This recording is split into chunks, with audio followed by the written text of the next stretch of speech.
पश्चिम बंगाल में बीजेपी की बम्पर जीत के पीछे कई चेहरे हैं, लेकिन इन तमाम चेहरों के बीच में जहां पार्टी के बड़े नेता तो हैं ही, इसके अलावा बीजेपी से अलग एक ऐसा चेहरा है जिसने उन्हें बम्पर जीत दिलाने में बड़ी भूमिका निभाई, और वो नाम है हुमायूं कबीर का।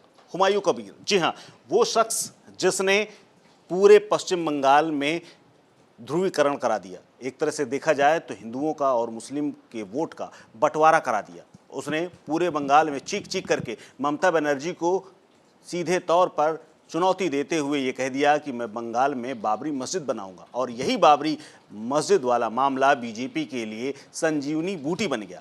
और ये संजीवनी ऐसी रही कि हुमायूं कबीर भले ही 2 सीटों पर चुनाव लड़े, दोनों में उनकी लीड नज़र आ रही है, लेकिन बीजेपी के लिए उन्होंने जितना बड़ा काम किया है, उतना बड़ा कैंपेन तो शायद ही किसी ने बीजेपी के लिए किया हो। और आप देखिए, हुमायूं कबीर की अगर बात करें तो रेजी नगर सीट जो थी वहाँ से अच्छी खासी मार्जिन में, क्योंकि 10 जो राउंड की गिनती है वो हो चुकी है और करीब 41,000 वोटों से आगे चल रहे हैं। इसके अलावा हुमायूं कबीर ने एक और सीट से चुनाव लड़ा था। उस सीट का नाम है नौदा, जो कि पड़ोस की सीट है, और वहाँ पर भी 20 राउंड की गिनती होनी है। उनमें से 13 राउंड की गिनती में वो आगे चल रहे हैं और मार्जिन है करीब 20,000 का।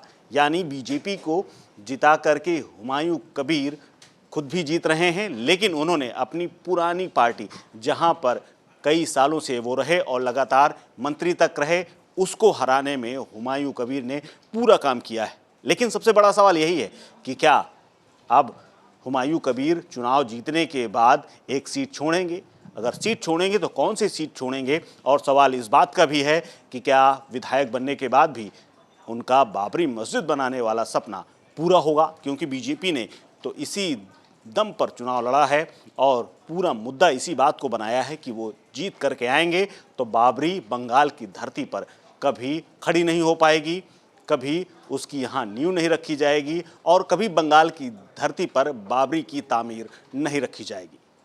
फिलहाल आने वाले वक्त में सब कुछ साफ हो जाएगा, लेकिन सबसे बड़ी बात यह है कि बंगाल के इस चुनाव के लिए हुमायूं कबीर को भी हमेशा याद किया जाएगा। आप देख रहे हैं स्टेट मिरर।